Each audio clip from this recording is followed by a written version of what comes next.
I dropped by my son's house unexpectedly. Through the window, I heard my granddaughter sobbing. "Please leave me alone." I kicked the door open.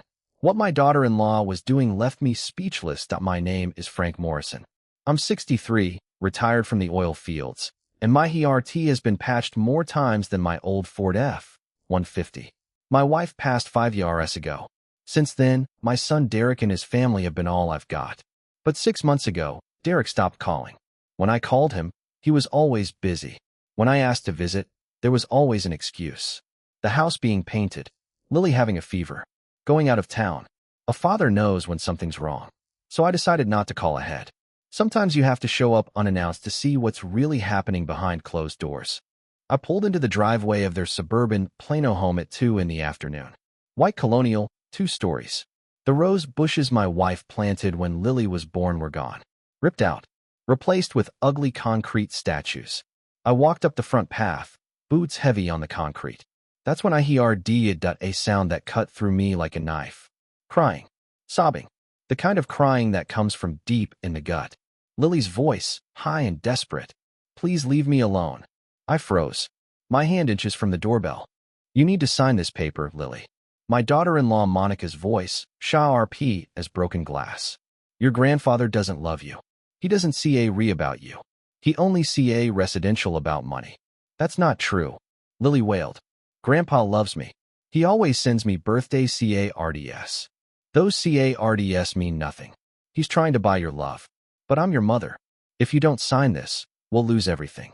Your room, your school, your friends. You want to be homeless. Mom, why does Grandpa want to take our house?" "Because he's evil, Lily. He's always been evil. Now sign this paper, or I swear to God." I stepped back. Put my boot to the door. 3 hard kicks. The wood splintered on the third. The door flew open. I walked into the foyer. The air conditioning hit me like ice. The house smelled like lavender and Fia has a smell, and it was thick in that house. I walked into the living room. Monica stood over Lily, who was backed into the couch corner, her small body shaking. In Monica's hand, a piece of paper. Legal looking. Official. On the coffee table, a pen, a notary seal, and a stack of documents. Monica's face went white, then red. "Frank, what are you doing here?" I heard my granddaughter crying. I looked at Lily. Her eyes swollen, her cheeks streaked with tears. She wore her favorite pink hoodie, the one I bought her for her birthday. It was too small now, but she still wore it. That broke my heart more than anything. "Grandpa." Lily tried to run to me. Monica grabbed her shoulder. Not gentle. That hand was a clawed. "Stay where you are, Lily. This is between me and your grandfather." I stepped 4-way road. "Let go of her, Monica." "I'll let go when you explain why you're breaking into my house." I heard my granddaughter begging you to leave her alone. I heard you threatening her. I looked at the paper in Monica's hand. "What's that?" "None of your business." "It's my business when it involves my granddaughter." Lily broke free and ran to me, wrapped her arms around my waist, her body shaking. "Grandpa, I didn't want to sign it. She's been yelling at me for hours. She said if I didn't sign, she'd send me away. She said." "Lily, that's enough." Monica's voice cracked like a whip. I put my hand on Lily's head, stroking her hair. "It's okay, sweetheart. I'm here now. No one's sending you anywhere." Monica's eyes were wild. This wasn't the woman I'd known for 15 years. That Monica had been polite, maybe a little distant. Never cruel. This woman was a stranger. Someone who'd been hiding behind a mask. "Frank, you need to leave. Now, or I'm calling the police." "Call them." I pulled out my phone and tossed it on the couch. "Call them right now. I'll tell them what I wrote. I'll tell them you were threatening a 12-year-old girl. Let's see how that plays out." She hesitated. Her hand went to her pocket. But she didn't pull the phone out. "You don't understand," she said, her voice dropping to something almost reasonable.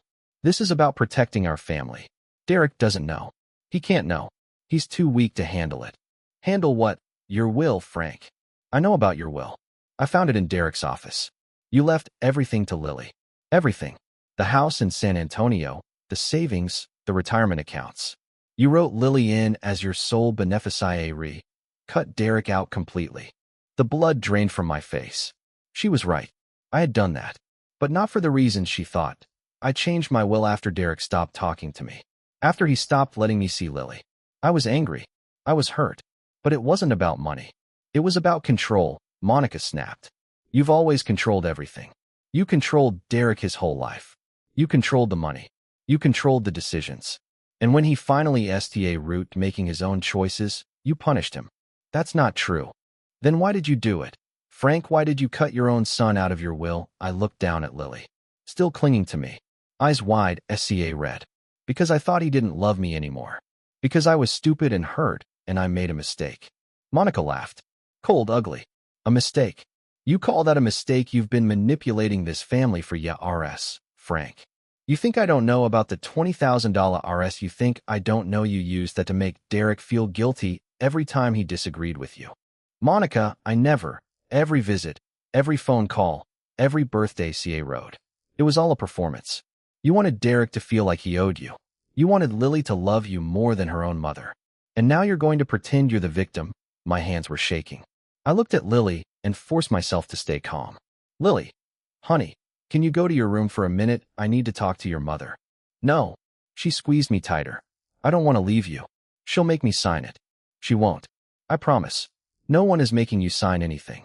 Go to your room and lock the door. I'll come get you when it's safe. She looked up at me with those big brown eyes, so much like her father's. Promise, promise. She let go slowly, backing Tawa RD the stairs. Her eyes never left Monica. Monica watched her go. Her face rely contained fury that when Lily was gone. I turned to Monica. Now you're going to tell me everything. Without lies. Or what? Or I'm calling Derek right now. Telling him everything I just saw. She smiled. That smile of someone who thought they'd already won. Go ahead, Frank. Let's see who he believes. His wife of 15 years. Or his father who hasn't spoken to him in 6 months. Something cold settled in my chest. She was right. Derek might not believe me. Monica walked to the coffee table, picked up the stack of documents. You know what this is? The paperwork to transfer guardianship of Lily to my sister in Houston. If you don't back off, I'll file it. I'll tell the court you're a threat to her. I'll tell them about your HRT condition. How you can't take CA of yourself, let alone a child. I'll take her away, Frank. I'll take her so far away you'll never find her. I sta read at her. You would destroy this family. I'm trying to save it. From you. From me. From your control. From your money. From your need to be the center of everything. She stepped closer. Derek is my husband. Lily is my daughter. And you're nothing but an old man who can't let go of the past. Here's what's going to happen. You're going to leave right now. You're going to change your will back, naming Derek as your sole heir. And you're going to stay away. No visits. No phone calls. No birthday cards. You're going to disappear. And then maybe I'll let them live in peace. I should have been angry, but what I felt was grief. Not for myself. For Derek. For Lily. For the family slipping through my fingers like water. You've been planning this. For how long? Long enough. The guardianship paperwork. The will. Turning Derek against me. You orchestrated all of it. She didn't deny it. Just stood there, paper in hand. Eyes cold and calculating. Why, what did I ever do to you? You gave him the down payment for this house. You gave him the money for law school. You were always there, always the hero, always saving the day. And I was supposed to be grateful. I was supposed to worship at the altar of Frank Morrison. But I was tired of being second place in my own family. That's not what it doesn't matter what you meant. It only matters what happened. Derek never stopped needing your approval. He never stopped being your little boy. I couldn't compete. So I stopped trying. I sta rude working on something else. Something that would give me control. You wanted the money. I wanted the power. She looked at the paper in her hand. This is just a tool. The end is that my family belongs to me, not to you. I took a step Tawa RD her. I didn't know what I was going to do. I only knew I couldn't let this stand. Put the paper down, Monica. Or what? I was about to answer when I heard the front door open. Hello, a voice. Derek's voice. Monica, Lily, our eyes met. Monica's and mine. She had a moment of panic, then smoothed it over. Her face transformed into something soft, concerned. Frank, I'm so sorry I yelled at you. I know you're just worried about Lily. We all agree. But we need to handle this as a family. I watched in amazement as she tucked the document into her pocket, face changing from predator to victim in a heartbeat. Then Derek walked in. He looked at me, standing in his living room. Confusion turned to something horrider. Anger. Suspicion. Dad, what are you doing here? I opened my mouth. Monica was faster. She moved to Derek's side, slipping her arm through his. Voice honey and vinegar. He just showed up, honey. No call, no warning. I was so surprised I almost called the police. Derek's jaw tightened. Dad, you can't just show up like this. We've talked about this. Hold on, I said, holding up my hands. Let me explain. I heard something through the window. You heard something, Derek's eyes narrowed. So you were snooping. I was walking up the path. The windows were open. I heard Lily crying and begging Monica to leave her alone. Derek looked at Monica. She shook her head. We patience. He's confused, honey. Lily was upset about a school project. I was trying to help her calm down. You know how she gets sometimes. That's not what I heard. I heard you threatening her. I heard you telling her to sign a legal document. Derek's face went pale. What document? Nothing, Monica said quickly. He's making things up. He didn't hear what he thought he wrote.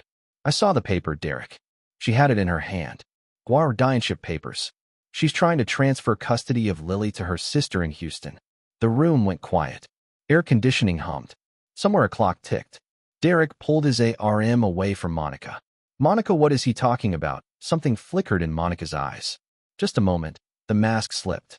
But she recovered fast. He's lying, Derek. You know how your father gets when he's not the center of attention. He's making up stories to get between us. I pulled out my phone. I'm calling the police. Let them sort this out. No. Monica's voice cracked. Don't call anyone. Derek, please. Your father is trying to destroy us. Derek looked from Monica to me. WAR in his eyes. His father, absent for 6 months. His wife, by his side every day. Not a fair fight. Dad, maybe you should leave, he said quietly. Leave, Derek. She's trying to take Lily away. Your daughter. Our family. And you want me to leave? I want you to stop causing trouble. I don't know what you think he wrote. But Monica wouldn't do something like that. She's Lily's mother. I know she's Lily's mother. I also know what I saw and heard with my own eyes and EARS. Dad, you've been acting strange since Mom died. You've been paranoid. You think everyone's out to get you. Maybe you need to see someone. A doctor. Get some help. Those words hit harder than anything Monica had said. My own son telling me I was losing my mind. Son, I'm fine. I'm not the one who needs help. Your wife has been planning to steal everything from you. She's been manipulating you, turning you against me. Now she's trying to take your daughter. Open your eyes. Derek's face was stone. Get out, Dad. Now. I looked at him. This wasn't my son. A stranger wring my son's face. The boy who used to sit on my lap and watch football. The teenager who came to me for advice about girls. The man who called me crying when he got into law school. None of that in his eyes now. Fine. I'll go. But I'm not giving up. I'm not letting this family fall apart because of her lies. Just go, Dad. I walked to the door. Paused at the threshold. Look back. Son, I know you don't believe me. But do one thing. Check Lily's backpack. Look through her things. You'll find something that proves what I'm saying. Derek shook his head. I'm not going to CRCH my daughter's things. Then don't. But remember I said this. And when you find out the truth, call me. I walked out into the Texas heat. Sun blinding. Got into my truck. Sat there, hands gripping the steering wheel so hard my knuckles went white. I didn't know what to do next. 63 years old. Alone. The family I'd built my whole life around was crumbling. My son hated me. My daughter-in-law was a monster. My granddaughter trapped in the middle. But I wasn't giving up. Not on Lily. Not on Derek. This family was all I had. I was going to save it if it killed me. I pulled out my phone. Called the one person I trusted more than anyone. Sheriff Don Miller. My neighbor for 20 years. We'd hunted together, fished together, watched each other's kids grow up. Good man. Honest. Straight for a road. Don Frank Morrison. I need your help. Frank, what's going on? You sound strange. Don, I need to ask you something. If I wanted to stop someone from taking my granddaughter away from her father, what could I do? Long pause. Frank, what are you talking about? Is Lily okay? She's not okay, Don. Her mother is trying to file guardianship paperwork without Derek's knowledge. She's trying to take Lily to Houston to live with her sister. I caught her in the act. You caught her doing what exactly? I told him everything. The papers. The threats. Monica turning Derek against me. The guardianship documents. Don listened without interrupting. When I was done, He let out a long breath. That's serious, Frank. But you said Derek doesn't believe you. He thinks I'm crazy. He thinks Monica's the victim. Then you need evidence. HA wrote evidence. Without it, you're just a bitter old man making accusations. I know. That's why I told Derek to check Lily's backpack, hoping he'll find something. Frank, stay calm. Don't do anything rash. I'll look into it from my end. Any record of guardianship paperwork filed, I'll find it. But BCA refill. If Monica finds out you're investigating her, she'll move fast. Move fast how? She could file the paperwork tomorrow. She could disappear or with Lily tonight. You need to protect that girl. You need to be in her life. Even if Derek doesn't want you there. How he kicked me out. Show up anyway. Be there for Lily. Don't give Monica any reason to call the police on you. But don't disappear. She's counting on you giving up. Don't give her the satisfaction. I thought about that. Dom was right. Monica wanted me gone. Wanted me out of the picture so she could control everything. The worst thing I could do was exactly what she wanted. Thanks, Don. I'll figure something out. Call me if you need anything. And Frank, BCA refill. This woman sounds dangerous. He hung up. I put my phone in my pocket. Sat in the truck STA ring at the house where my family was inside. Shadows moving in the living room. Monica and Derek. Talking. Probably arguing. Monica was good. But even she couldn't spin everything that I needed a plan. Something that would expose the truth without T-ring Derek and Lily APA RT any more than they already were. Then I remembered. The notary seal on the coffee table. Notarize keep records. If I could find out who'd notarized those guardianship documents, I might track down the source. I STA route the truck. Drove to the NEA Rest drugstore. They had a notary on staff. Maybe she'd seen something that the drugstore was COL and quiet. The notary was a woman in her 50s with kind eyes and a name tag that said Janet. I approached her desk, trying to look casual. Hi there. Hoping you can help me with something. Of course. What do you need? I'm trying to track down some paperwork that was notarized today or yesterday. Involved my granddaughter. A guardianship document. Janet's face went still. I'm not supposed to discuss clients' documents. I know. I understand. But this is a family emergency. My granddaughter is in danger. I need to know if someone tried to have those documents notarized. She studied my face. I must have looked honest enough because she leaned in. A woman was in here, EA Relier today. Tall, dark hair, very intense. She wanted a document notarized. But I told her I couldn't do it without the signatures of both parents. Did she leave? She left in a hurry. Didn't say where she was going. Janet paused. I've been a notary for 20 years, sir. I can usually tell when something's wrong. That woman was nervous. Sweating. Kept looking over her shoulder. I almost called the police. But she was gone before I could. Thank you, Janet. You may have just saved my family. I walked out with a new sense of purpose. Monica had tried to get the papers notarized today. She'd failed. She was going to try again. Probably with a different notary. I needed to get to Lily before Monica could. I drove back to Derek's house. Didn't pull into the driveway. PA kid down the street. Watching. I didn't know what I was looking for. I just knew I couldn't leave. The hours passed. Sun went down. Lights came on in the house. Shadows moving again. Then I saw something that made my blood run cold. Monica came out of the house carrying 2 suitcases. Loaded them into her car. Went back inside. She was leaving. With Lily. I grabbed my phone. Called Derek. No answer. Called again. Still no answer. Then I called Lily's phone. Rang once, twice, 3 times. Then a small voice. Grandpa, Lily, honey. Is everything okay? I saw your mother packing. Grandpa, she's taking me to Houston. She said we're going to visit Aunt Sarah. But I don't want to go. I don't want to leave. Lily, listen to me. I need you to be brave. Can you do that? Yes, Grandpa. Good. I need you to find your father. Tell him what's happening. Tell him your mother is packing to leave. Dad is in the Bacquier Road. He's on the phone. Go get him, Lily. Now. Don't let your mother see you. Go through the kitchen, out the back door. Tell your father I called. Tell him what your mother is doing. I heard her small footsteps running. He rode a door open. Then Monica's voice. Lily, where are you going? Silence. Then Lily screamed that I was out of the truck before I knew what I was doing. Running Tawa RD the house. Heart pounding. Lungs burning. 63 years old, and I hadn't run like that in 20 years. I burst through the front door. Ran through the house to the Bacquier RD. What I saw stopped me cold. Monica holding Lily by the arm, dragging her towel, RD the car, face twisted, ugly. Lily crying, trying to pull away. Behind Monica, Lily's backpack on the ground. Spilling out of it were papers. Legal papers. Guardianship papers. Filled out with Lily's name, Monica's name, and the name of Monica's sister. Put her down, Monica. My voice was low. Calm. The kind of calm that comes from deep angered. Stay out of this, Frank. This has nothing to do with you. It has everything to do with me. That's my granddaughter you're dragging. She's my daughter. I can take her wherever I want. Not without Derek's permission. And not with forged guardianship papers. Derek came running out of the house. His phone still in his hand. What the hell is going on? He saw Monica holding Lily. Saw the papers on the ground. Saw my face. Monica, what are you doing? Your father is trying to take our daughter. He's been threatening me all afternoon. I'm just trying to protect her. Let go of me. Lily screamed. You're hurting me.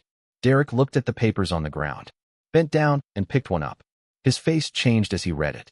Monica, what is this? Nothing. It's nothing. He's lying to you. This says you're transferring guardianship to SA without my signature. What the hell, Monica? Because you wouldn't have signed it. You would have let your father destroy our family. I had to do something. I had to protect us.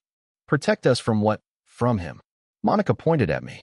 He's been poisoning you against me for years. He's been trying to take Lily away from us. The will. The money. The $20,000 RS. He's been using all of it to control us. And you're too blind to see it. Derek STA read at the paper in his hand. Then at Monica. Then at me. Dad.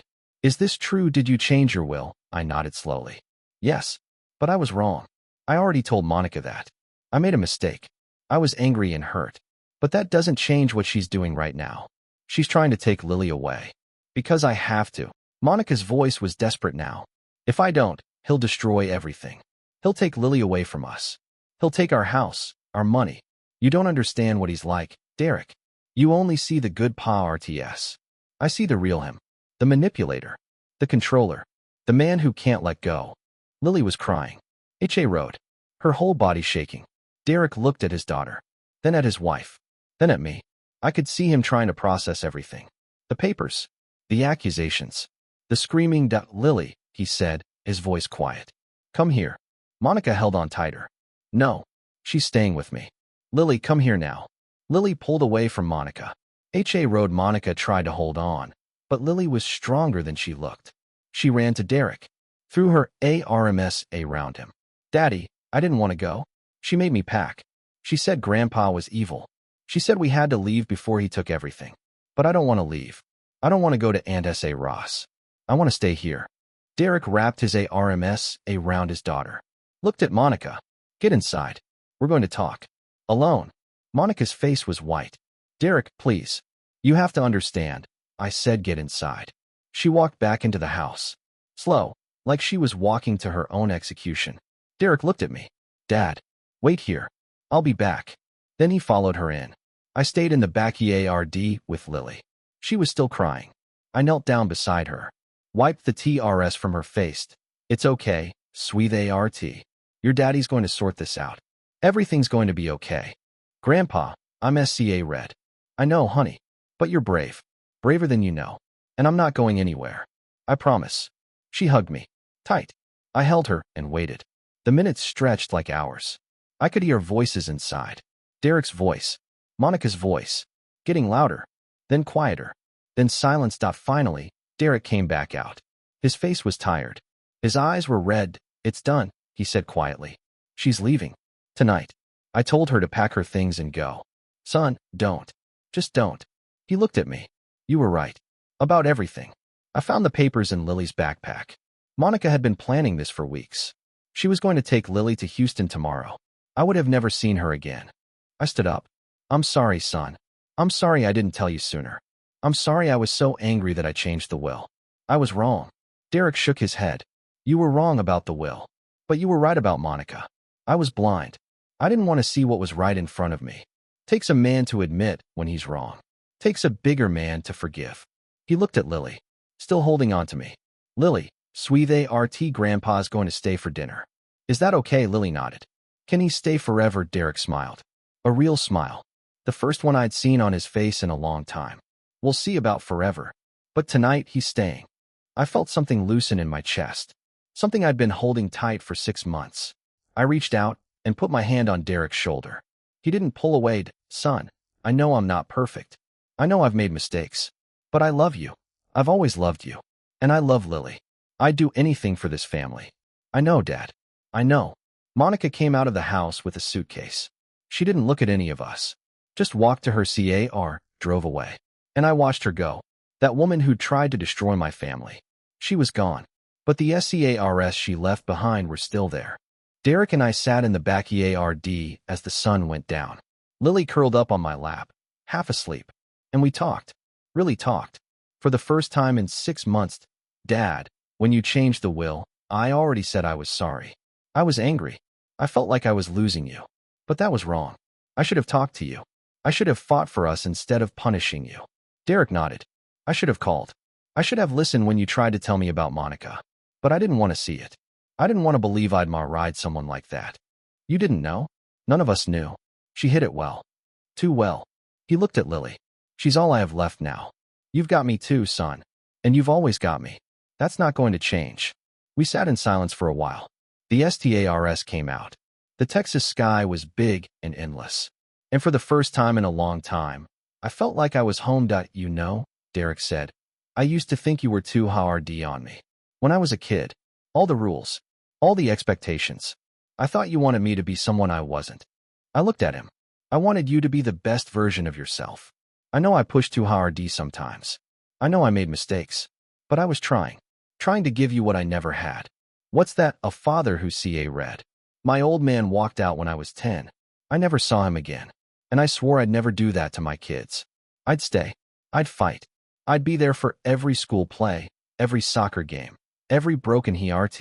Maybe I overdid it. But I never wanted you to feel abandoned like I did. Derek was quiet for a long time. Then he said, I didn't know that. I never told you. Thought it would make me look weak. Dad, you're the strongest man I know. I felt tears in my eyes. I blinked them back. I'm not that strong. I cried when I changed that will. I cried like a baby. I thought I'd lost you forever. You didn't lose me. You never could have lost me. I'm your son. That doesn't change. No matter what. Lily stirred in my lap. Grandpa, can you tell me a story? Sure, sweet art. What kind of story? One with a happy ending. I looked up at the stars. Thought about everything that had happened. The anger. The pain. The fear. And now. This moment. This peace. Once upon a time, I said, there was a man who almost lost his family. But he didn't give up. He kept fighting. And in the end, love won. Because love always wins. That's a good story, Lily said, her eyes closing. I like to think so, honey. I like to think so. And in that moment, under the Texas stars, with my son and granddaughter beside me, I knew it was true. We'd been through hell. But we'd come out the other side. Together. That's what family is. Not blood. Not money. Not control. But showing up. Fighting for each other. And never, ever giving up. Some things in life you can't control. But you can control what you do when it all falls apart. I could have walked away that day. I could have let Monica win. But I didn't. I showed up. I fought. And I saved the only thing that mattered. My family. What would you do if someone tried to take your family away? Would you stand up and fight? Or would you let them go? That's a question only you can answer. But I'll tell you this. When you love someone, you don't let go. Not ever. So here's my question to you. How far would you go to protect the ones you love? Tell me in the comments. Subscribe to the channel for more stories of family, courage, and second chances. Because sometimes, all it takes is one person who refuses to give up. One person who kicks the door down. One person who says, not on my watch. The sun had set over Plano, and the house that had felt like a battleground hours ago now felt like a stranger's home. Derek had made coffee, strong and black, the way I used to drink it back in the oil fields. We sat at the kitchen table, Lily asleep on the couch in the living room, a blanket pulled up to her chin. She'd cried herself out, the way kids do when the world gets too heavy. Monica was gone, but her shadow was still everywhere. Her perfume lingered in the air. Her coffee mug sat in the sink. Her lies were still fresh in the room, like smoke that hadn't clear red yet. Derek read at his coffee, not drinking it. His hands were shaking. I'd never seen my son shake before. Not even when he was a boy Leah learning to drive. NEARLY rolled my truck into a ditch. He'd been steady then.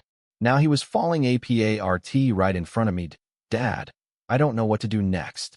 His voice cracked. She's gone. I told her not to come back. But I don't even know if I can file for divorce without her fighting me. She knows the law. She knows every trick. One step at a time, son. You don't have to figure it all out tonight. Tonight, Dad, I'm going to have to explain this to Lily tomorrow. She's 12. She's going to wake up and ask where her mother is. What do I tell her? What do I say that doesn't destroy her? I put my hand on his arm. You tell her the truth. In a way she can understand. You tell her that mommy made some bad choices, and she needs to go away and figure things out. You tell her that none of this is her fault. You tell her that you love her, and that's never going to change. You make it sound simple. It's not simple, but it's honest. And that's the only thing that's going to help her get through this. Derek rubbed his eyes. I can't believe I didn't see it. 6 months, Dad. 6 months she's been pulling this. And I was too blind to notice. I was too wrapped up in my own work, my own problems. I let her push you away. I let her convince me that you were the problem. And all that time, she was planning to take my daughter. Son, you couldn't have known. She fooled all of us. That's what people like her do. They're experts at making everyone else look like the crazy ones. I should have noticed when she SDA route criticizing you. The way she talked about your visits, your calls. She made it sound like you were suffocating us. And I believed her. I actually believed her. Because you trusted her. That's not a crime. It's what husbands are supposed to do. Derek finally took a sip of his coffee. Made a face. It had gone cold. I need a lawyer. A good one. Someone who can help me keep Lily away from Monica's sister. She's going to fight for visitation. I know it. She'll make my life a living hell. Then we'll fight back. You're not doing this alone. He looked at me. Really looked at me. You came back. After everything. After I kicked you out of my house. After I told you to leave. You came back. I never left, son. I was parked down the street. I saw her packing. I called Lily's phone. I told her to get you. Thank you. His voice was a whisper. Thank you for not giving up. I wanted to tell him I'd never give up on him. That I'd walk through fire for my family. But sometimes words don't cut it. So I just squeezed his arm. Road. He squeezed back. Now, I said, tell me what you know about those papers. The guardianship documents. How long has she been working on this? Derek got up and walked to the living room. Picked up Lily's backpack from the floor. The papers were still spilling out of it. He brought them back to the kitchen table and spread them out. I looked at them. Official forms from the Texas Department of Family and Protective Services. Guardianship transfer forms. And a notary block that had been left empty. Monica's sister's name, Sarah Connolly, filled in as the proposed guardian. These are redated 3 weeks ago, Derek said, pointing at the top of the first page. 3 weeks. She's been planning this for 3 weeks, right under my nose. Maybe longer. She said she's been thinking about this for a while. The will. The way she turned you against me. It all fit together. Derek shook his head. She used to be different, you know? When we first met, she was sweet. CA ring. She would bake cookies for the neighbors. She'd volunteer at Lily's school. Everyone loved her. I loved her. People change. Or sometimes they just show you who they really are when they think no one's watching. I don't even know who I'm alright anymore. She's a stranger to me now. I looked at the forms. There was something wrong about them. Something that didn't add up. I pointed at the date.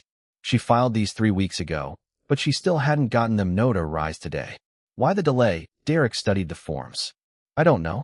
Maybe she was waiting for the right moment. Maybe she thought she needed more time to convince me.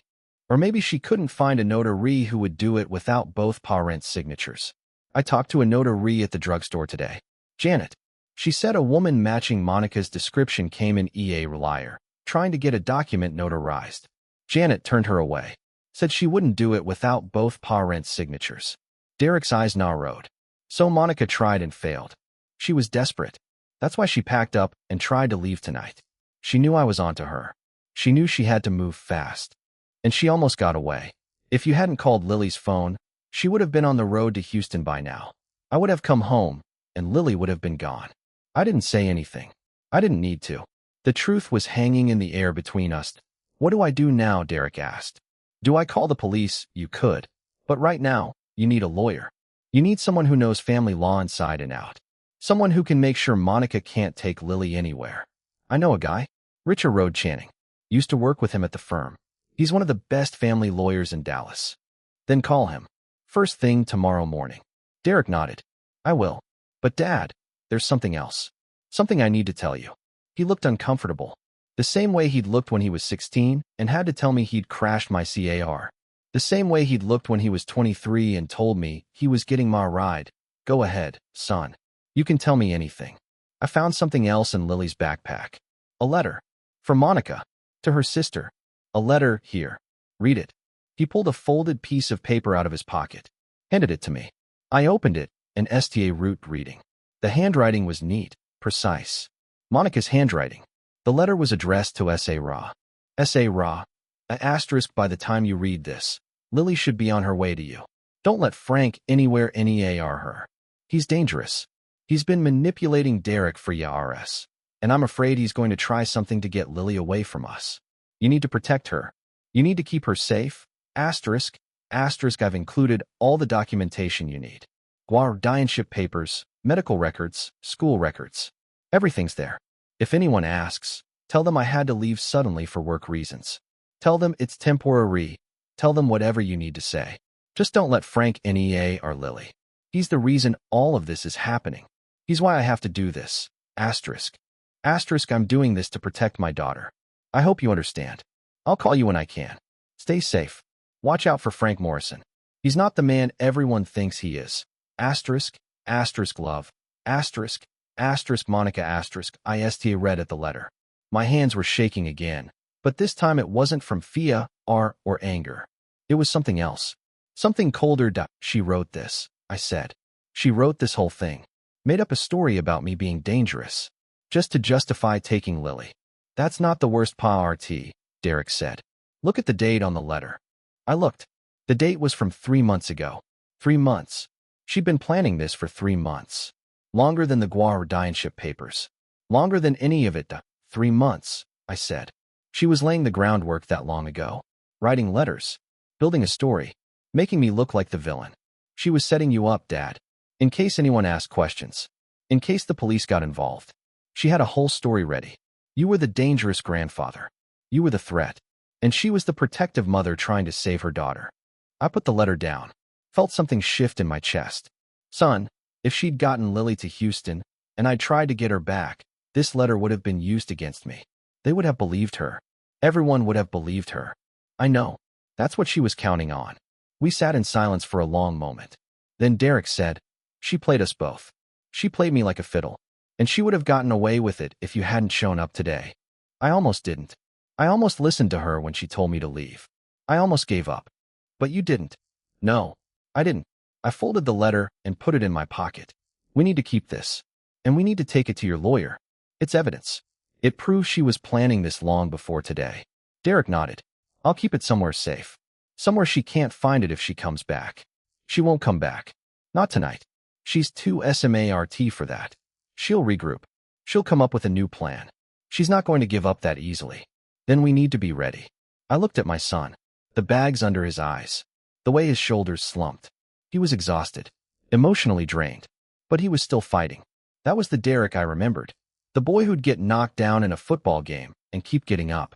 Who'd get a C on a test and study twice as hard for the next one. That boy was still in there. He just needed help finding his way out. Son, get some sleep. You need to be RP for tomorrow. I'll stay here tonight. I'll sleep on the couch. And if anything happens, I'll wake you up. You don't have to do that, Dad. I know I don't have to. I want to. He sta root to a review, then stopped. Thanks. I appreciate it. I watched him walk up the stairs. He paused at Lily's room, poked his head in, made sure she was still sleeping. Then he went to his own room and closed the door. I walked over to the couch, looked down at Lily, asleep with her hand curled under her cheek. Her face was peaceful now. No TRS. No fear. Just the quiet breathing of a sleeping child. I brushed a strand of hair from her face. She stirred, made a small sound, then settled back into sleep. Sleep well, sweet ART, I said softly. I'll keep watch. I sat down in the A-room chair next to the couch. My eyes felt heavy. My body was tired. But I couldn't sleep. Too many thoughts were racing through my head. Monica's face when I'd kicked the door open. The way she tried to twist everything. The letter in my pocket, burning a hole through my jeans. And Derek's words, echoing in my ears. She played us both. She had. Monica had been playing this game for months. Maybe ERS. And we'd been the pieces on her boa RD, moving exactly where she wanted us. I'd been the angry father, the control freak who couldn't let go. Derek had been the distant son, the man who'd abandoned his father. And Lily had been the pawn caught in the middle. But not anymore. The game had changed. Now we were making our own moves. I must have dozed off because the next thing I knew, sunlight was streaming through the windows, and I could hear someone moving in the kitchen. I sat up, my neck aching from the awkward RD position.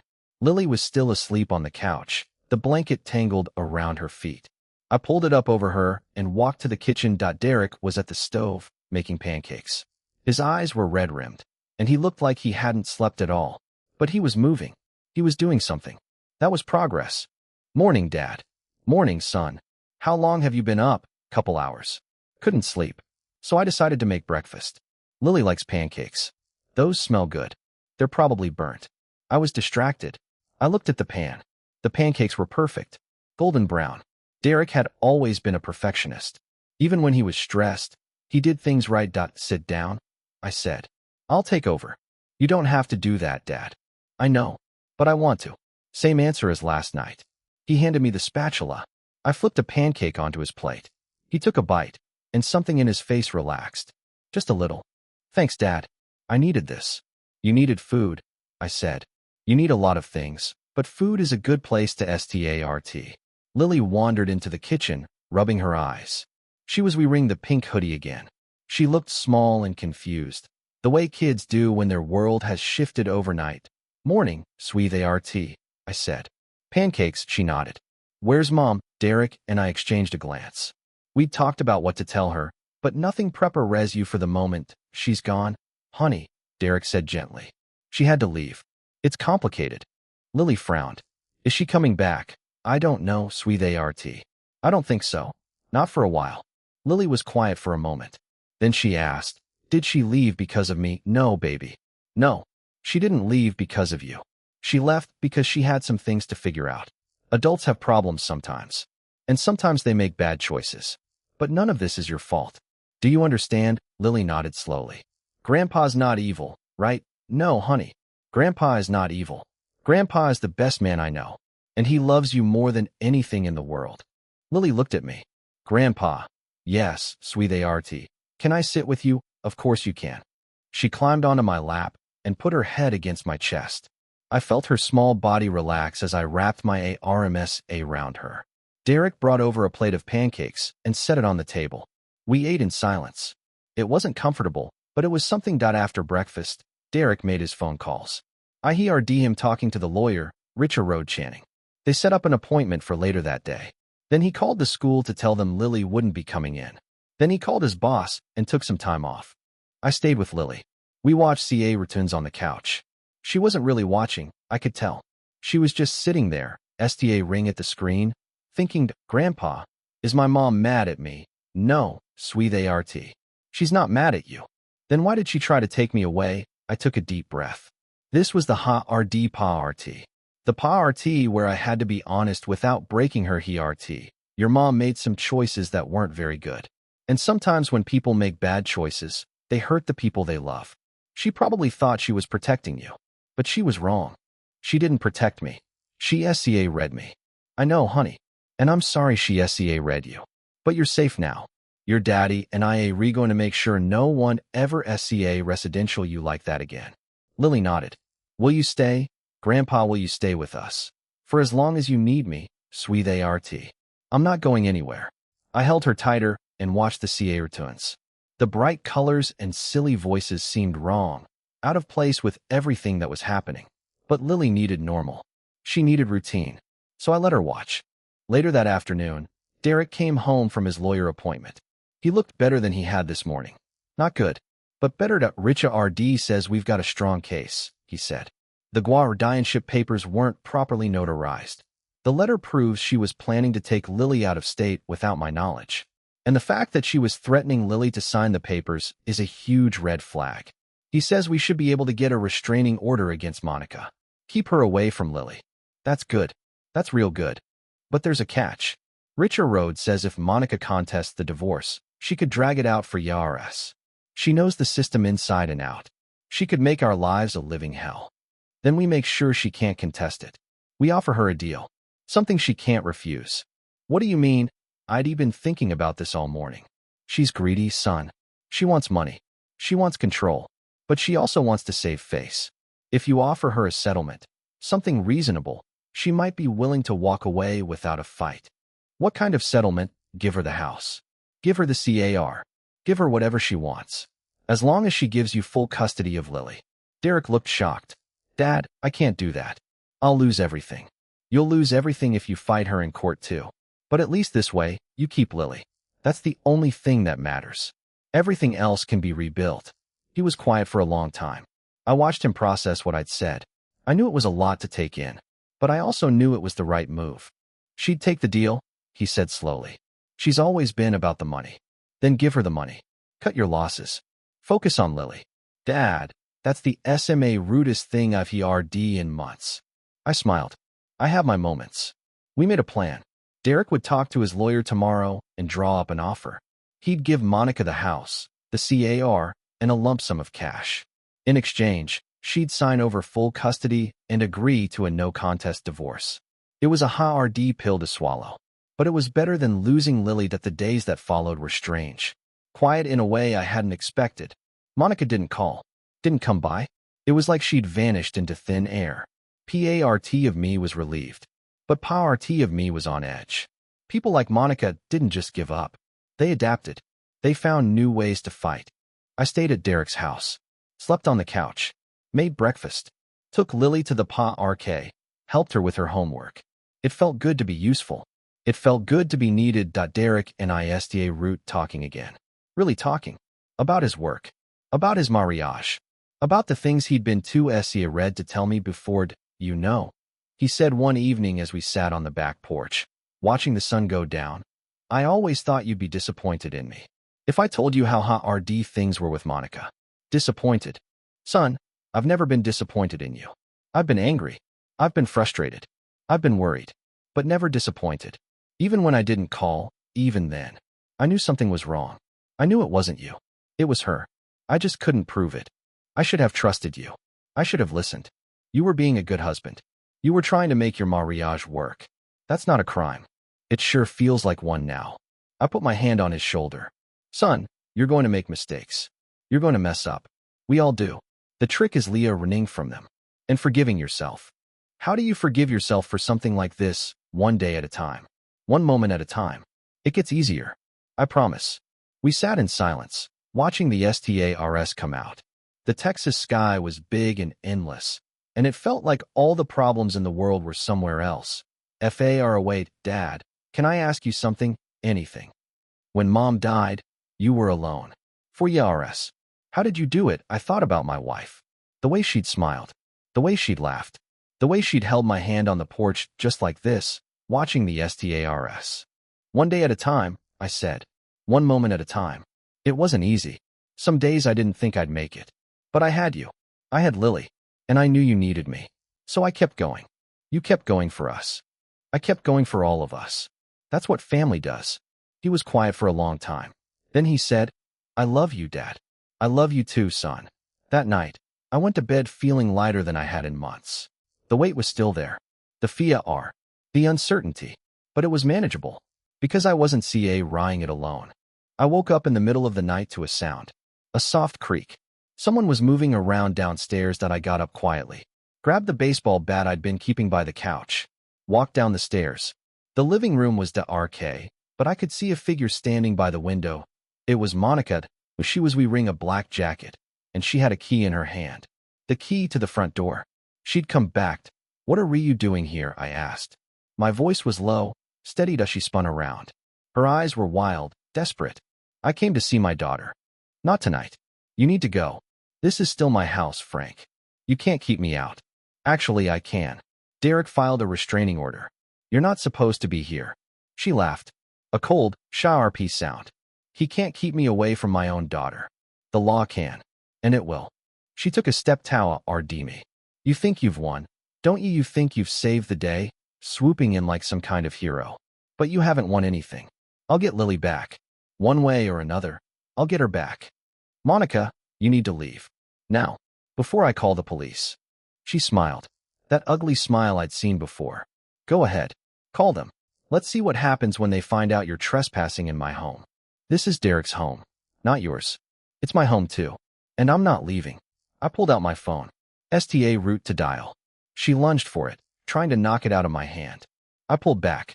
She grabbed my ARM, her nails digging into my skin. Get off me. I yelled, but she didn't let go. She was stronger than she looked. We struggled in the RK living room, both of us breathing hard. I could hear someone coming down the stairs. Derek's voice. Dad, what's going on? Then the lights came on. Derek was standing at the bottom of the stairs, Lily behind him, half asleep. Monica froze. Let go of my ARM, Derek. I just wanted to see Lily. You're not supposed to be here, Derek said. His voice was calm, but I could see the anger in his eyes. I know I shouldn't have come. But I missed her. I miss you both. I made a mistake. A terrible mistake. And I want to make it right. Monica, you tried to take our daughter.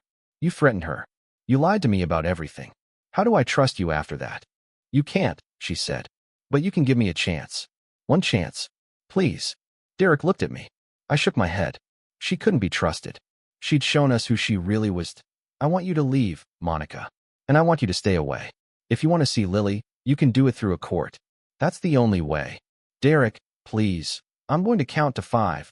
And if you're not gone by then, I'm calling the police. 1, 2. She st a route to cry. Real TRS. Or ones she'd manufactured. It was hard to tell with her. 3, 4. She walked to the door. Look back.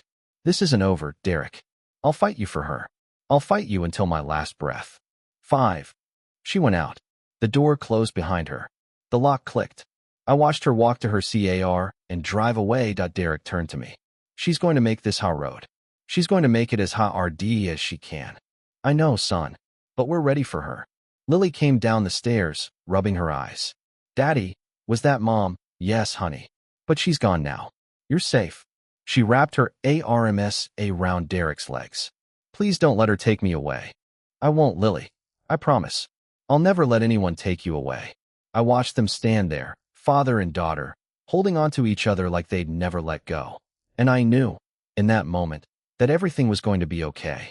Not easy, not simple, but okay, because we had each other. And that was all that really mattered. I dropped by my son's house unexpectedly. Through the window, I heard my granddaughter sobbing. Please leave me alone. I kicked the door open. What my daughter-in-law was doing left me speechless. But looking back now, I realized that day wasn't about the door I kicked down. It was about the walls that had been built between us. Walls of lies. Walls of manipulation. Walls of fear. And sometimes, the only way to tear those walls down is to kick them down too. That the fight wasn't over. Monica was still out there, planning her next move. But we were ready. We'd been through the worst of it. And we'd come out the other side stronger than before. That's what family does. It survives. Morning, Dad. Morning, son. How long have you been up? Couple hours. Couldn't sleep. So I decided to make breakfast. Lily likes pancakes. Those smell good. They're probably burnt. I was distracted. I looked at the pan. The pancakes were perfect. Golden brown. Derek had always been a perfectionist. Even when he was stressed, he did things right. Sit down, I said. I'll take over. You don't have to do that, Dad. I know, but I want to. Same answer as last night. He handed me the spatula. I flipped a pancake onto his plate. He took a bite, and something in his face relaxed. Just a little. Thanks, Dad. I needed this. You needed food, I said. You need a lot of things, but food is a good place to start. Lily wandered into the kitchen, rubbing her eyes. She was wearing the pink hoodie again. She looked small and confused, the way kids do when their world has shifted overnight. Morning, sweet ART, I said. Pancakes, she nodded. Where's Mom? Derek and I exchanged a glance. We'd talked about what to tell her, but nothing prepares you for the moment. She's gone. Honey, Derek said gently. She had to leave. It's complicated. Lily frowned. Is she coming back? I don't know, sweet ART. I don't think so. Not for a while. Lily was quiet for a moment. Then she asked, Did she leave because of me? No, baby. No. She didn't leave because of you. She left because she had some things to figure out. Adults have problems sometimes. And sometimes they make bad choices. But none of this is your fault. Do you understand? Lily nodded slowly. Grandpa's not evil, right? No, honey. Grandpa is not evil. Grandpa is the best man I know. And he loves you more than anything in the world. Lily looked at me. Grandpa. Yes, sweetheart. Can I sit with you? Of course you can. She climbed onto my lap and put her head against my chest. I felt her small body relax as I wrapped my arms around her. Derek brought over a plate of pancakes and set it on the table. We ate in silence. It wasn't comfortable, but it was something. After breakfast, Derek made his phone calls. I heard him talking to the lawyer, Richard Channing.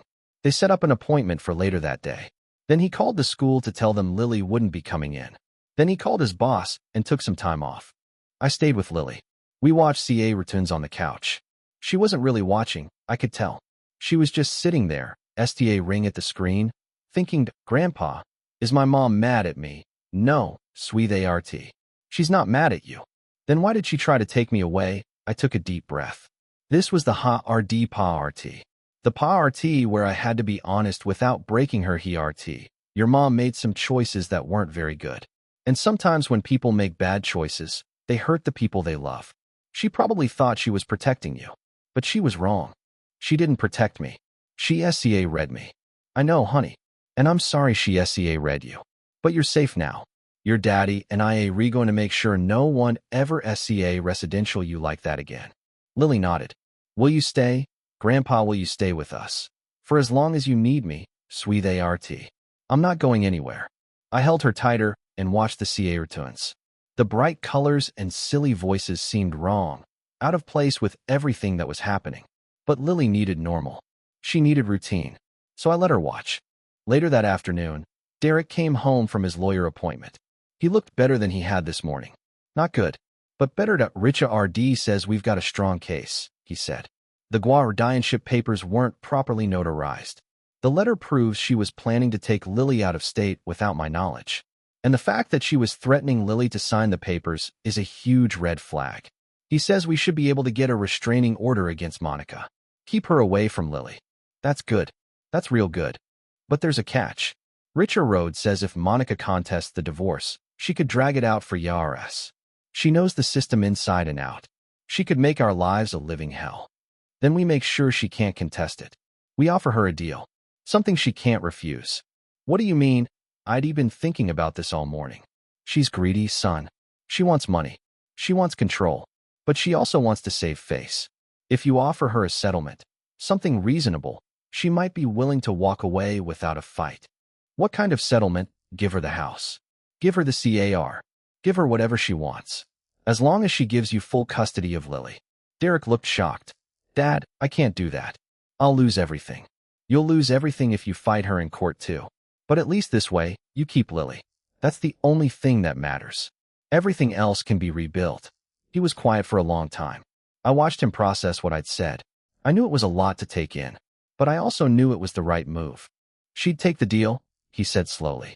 She's always been about the money. Then give her the money. Cut your losses. Focus on Lily. Dad, that's the SMA rudest thing I've heard in months. I smiled. I have my moments. We made a plan. Derek would talk to his lawyer tomorrow and draw up an offer. He'd give Monica the house, the CAR, and a lump sum of cash.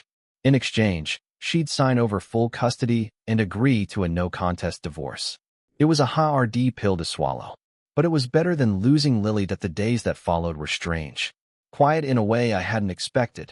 Monica didn't call, didn't come by. It was like she'd vanished into thin air. PART of me was relieved, but PART of me was on edge. People like Monica didn't just give up. They adapted. They found new ways to fight. I stayed at Derek's house, slept on the couch, made breakfast, took Lily to the park, helped her with her homework. It felt good to be useful. It felt good to be needed. Derek and I STA root talking again. Really talking. About his work. About his mariage. About the things he'd been too STA red to tell me before. You know, he said one evening as we sat on the back porch, watching the sun go down. I always thought you'd be disappointed in me. If I told you how hard things were with Monica. Disappointed. Son, I've never been disappointed in you. I've been angry. I've been frustrated. I've been worried. But never disappointed. Even when I didn't call, even then. I knew something was wrong. I knew it wasn't you. It was her. I just couldn't prove it. I should have trusted you. I should have listened. You were being a good husband. You were trying to make your mariage work. That's not a crime. It sure feels like one now. I put my hand on his shoulder. Son, you're going to make mistakes. You're going to mess up. We all do. The trick is learning from them and forgiving yourself. How do you forgive yourself for something like this, one day at a time? One moment at a time. It gets easier. I promise.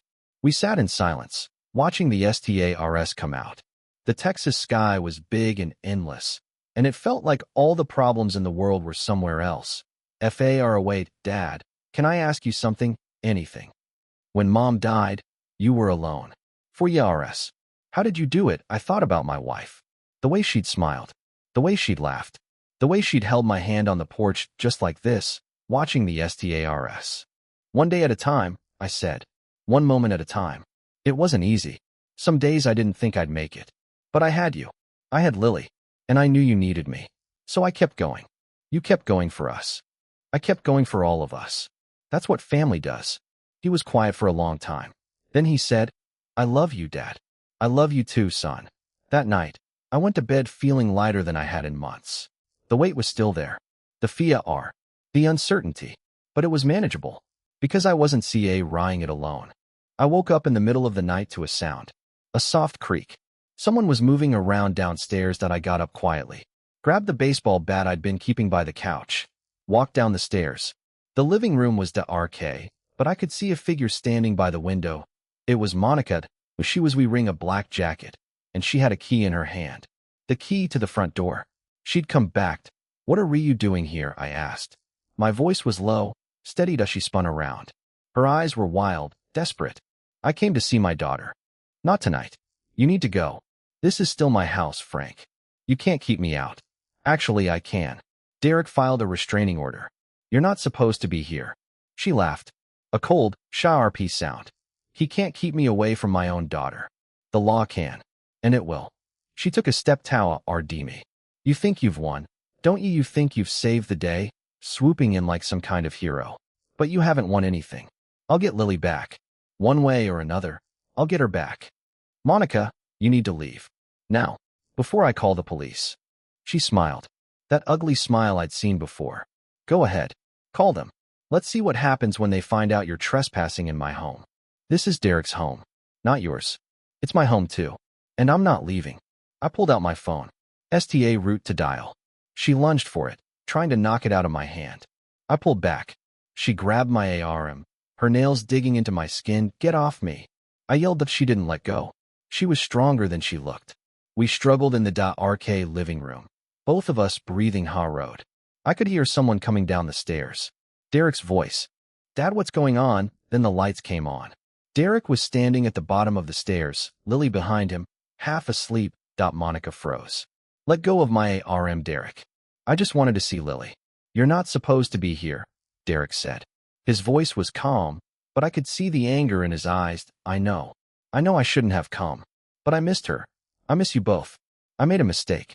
A terrible mistake. And I want to make it right. Monica, you tried to take our daughter. You threatened her. You lied to me about everything. How do I trust you after that? You can't, she said. But you can give me a chance. One chance. Please. Derek looked at me. I shook my head.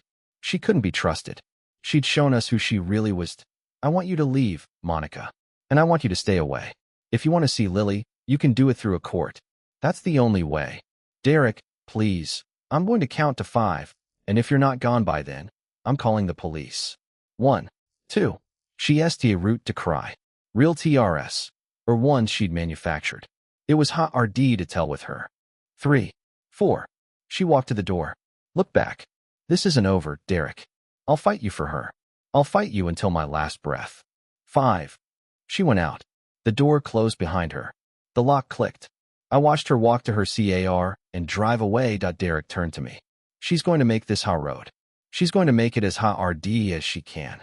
I know, son. But we're ready for her. Lily came down the stairs, rubbing her eyes. Daddy, was that Mom? Yes, honey. But she's gone now. You're safe. She wrapped her arms around Derek's legs. Please don't let her take me away. I won't, Lily. I promise. I'll never let anyone take you away. I watched them stand there, father and daughter, holding on to each other like they'd never let go. And I knew, in that moment, that everything was going to be okay. Not easy, not simple, but okay, because we had each other. And that was all that really mattered. The next morning, Derek's lawyer called. Monica had filed a countersuit. She was claiming Derek was unfit as a parent. She was asking for sole custody based on allegations of neglect, emotional abuse, and unstable living conditions. The allegations were lies, every single one of them. But that didn't matter. She had filed them in court. She was forcing Derek to fight. She wants to drag this out, Derek said, pacing the living room. She wants to make this as painful and expensive as possible. She doesn't see a about Lily. She see a residential about winning. Then we don't let her win. How she's already 2 steps ahead of us. She's got a lawyer, she's got a plan, and she's got nothing to lose. She has something to lose. Lily. She doesn't see a about Lily the way she should, but she does see a about the idea of Lily. She see a residential about controlling her. And if we can prove that she's not fit to be a mother, she'll lose that control. How do we prove that? With evidence. The letter, the threats, the attempted kidnapping. We've got all of it. We just need to use it. Derek stopped pacing. He looked at me. You're right. We've got the evidence. We've just got to present it the right way. Then let's present it. Together. We spent the next 2 weeks preparing for court. Derek's lawyer, Richard Rode, was a bulldog. He knew the law inside out, and he knew how to use it. He gathered witness statements. He got Janet the notary to agree to testify about Monica's attempted forgery. He even tracked down the neighbor across the street who'd seen Monica packing suitcases late at night. She's not going to win, Richard Rode told us. Not with what we've got. But she is going to make your life difficult. Brace yourselves for that. The day of the hearing arrived faster than I expected. I woke up before the sun, made coffee, and sat on the back porch, watching the sky turn from black to blue to gold. Derek joined me a few minutes later. He looked tired, but he looked ready to. Lily's still asleep, he said. I told her she was staying with the neighbor today. She doesn't need to be in court. She doesn't need to see this. Good. Keep her out of it as long as you can. Dad, I'm red. I'm red. I'm going to lose her. I put my hand on his shoulder. You're not going to lose her. We've got the truth on our side. And the truth always wins in the end. Does it feels like the truth is losing more and more these days? Not today. Not on my watch. We drove to the courthouse in silence. The building was old, gray stone, with columns out front that made it look important. Derek and I walked in together. Monica was already there. She was sitting in the hallway, flanked by a lawyer in an expensive suit. She looked calm, confident. When she saw us, she smiled. That same cold smile I'd seen before. Frank, she said, I'm glad you could make it. I wouldn't miss it for the world. Funny. I thought you'd be too busy hiding from the truth. I'm not hiding from anything, Monica. You're the one who's been lying. Her lawyer stepped four-way road. Mr. Morrison, I'd advise you not to speak to my client outside of court. I wasn't speaking to your client. I was speaking to the woman who tried to steal my granddaughter. The lawyer smiled. We'll see what the judge has to say about that. We walked into the courtroom. It was small, with wooden benches and a high desk where the judge sat.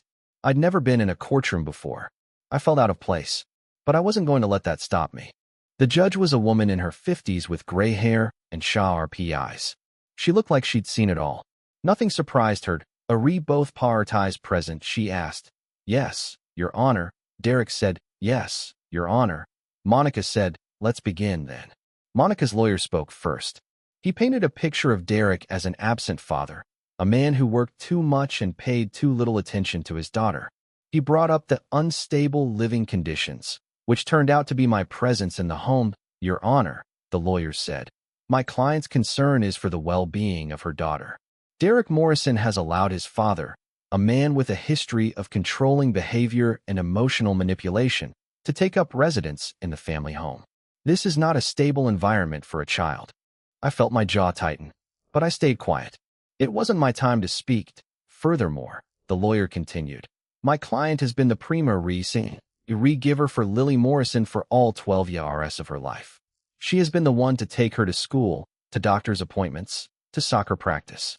Derek Morrison has been a distant figure in his daughter's life, and now he is trying to remove her from the only stable home she's ever known. Rich ARD stood up. Your Honor, may I respond? Proceed. Thank you, Your Honor. Rich Arode walked to the center of the courtroom. My client, Derek Morrison, has been a devoted father to Lily Morrison for 12 years. He has provided for her financially, emotionally, and physically. The allegations of neglect are baseless. And the claim that my client's father is a controlling manipulator is an attempt to deflect from the real issue at hand. And what is the real issue? The judge asked. The real issue, Your Honor, is that Monica Morrison attempted to remove her daughter from her home without her husband's knowledge or consent. She attempted to file fraudulent guardianship papers, which were not properly notarized because she could not secure the signatures of both parents. And when this failed, she attempted to flee the state with the child.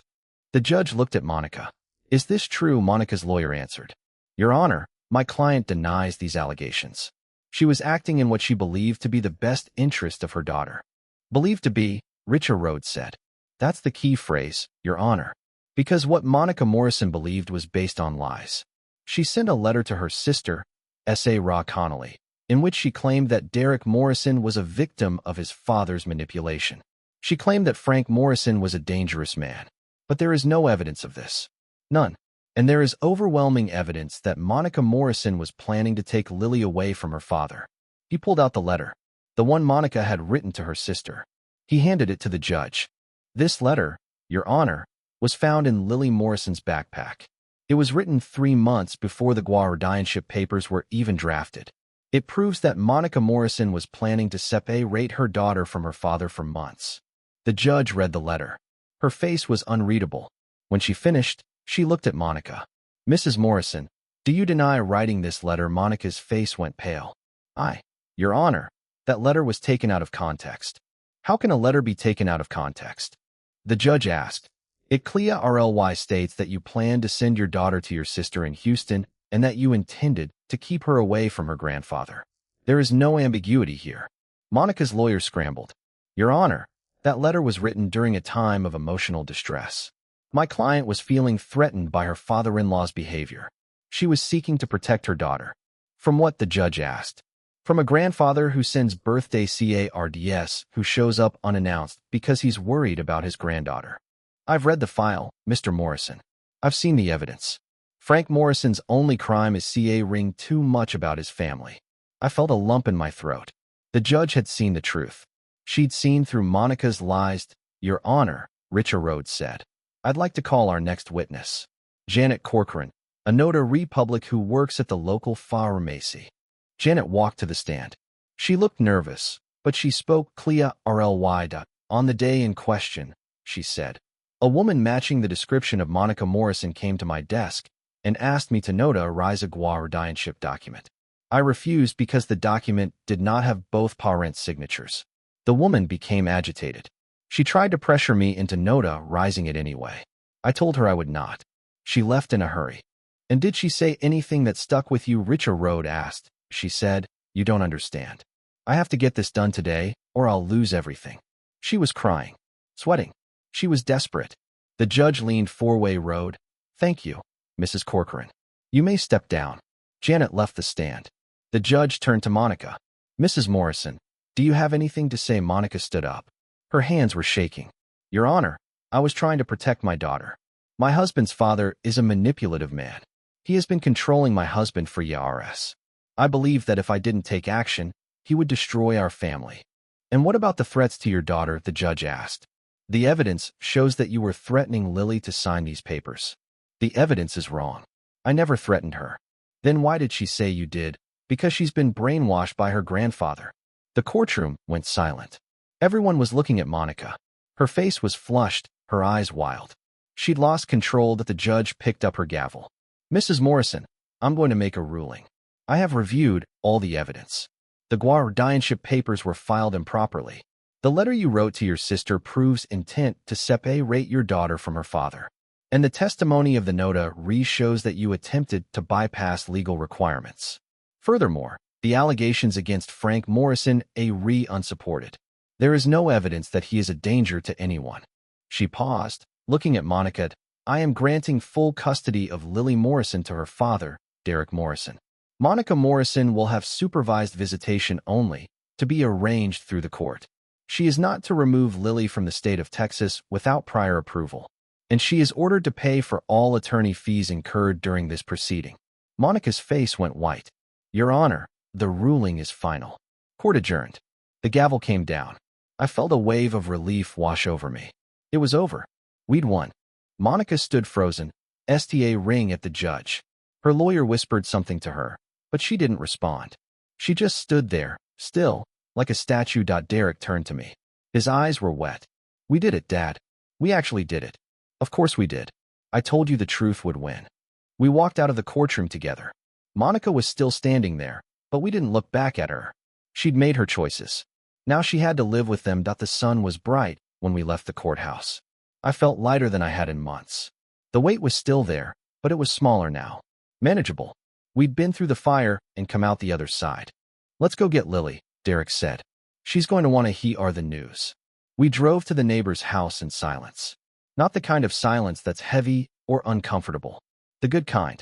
The kind that comes after a storm, when the air is fresh and the world is quiet. Lily was playing in the backyard when we pulled up.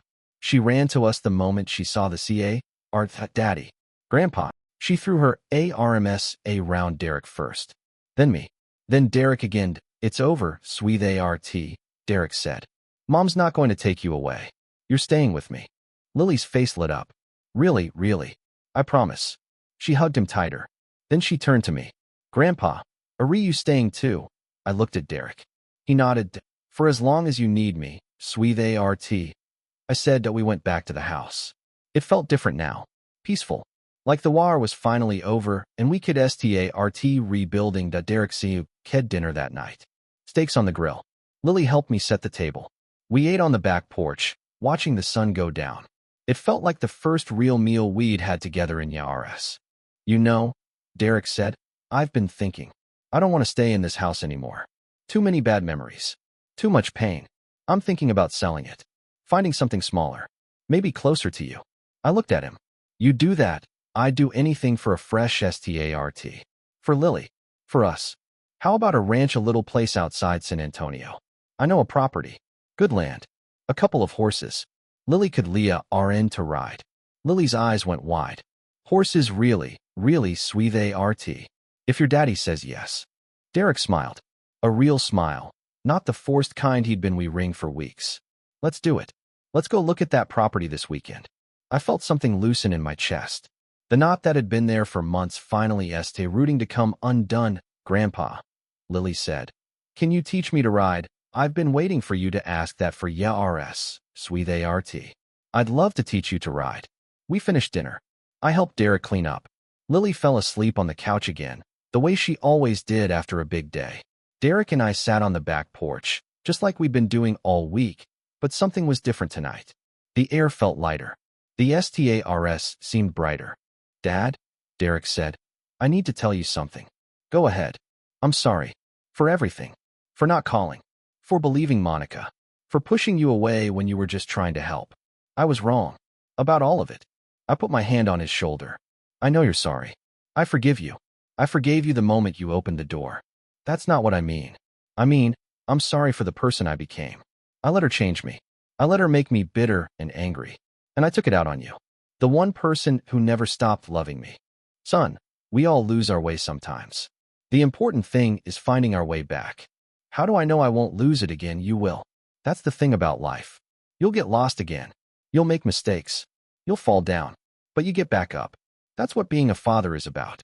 That's what being a man is about. He was quiet for a long time. Then he said, Promise me you'll keep showing up. What do you mean? Promise me that even when I mess up, even when I push you away, you'll keep showing up. You'll keep fighting for us. I looked at the stars, thought about my wife, thought about all the years I'd spent building this family, watching it fall apart, and now watching it come back together. Son, I've been showing up for you since the day you were born. I'm not going to stop now. Not ever. You're my boy. That doesn't change. He reached over and squeezed my hand. We didn't say anything else. We didn't need to. The stars were out. The night was quiet. And for the first time in a long time, everything felt right that I dropped by my son's house unexpectedly. Through the window, I heard my granddaughter sobbing. Please leave me alone. I kicked the door open. What my daughter-in-law was doing left me speechless. But that day wasn't just about what I saw through that window. It was about what I didn't see. The years of lies. The months of silence. The slow poison that had been dripping into my family.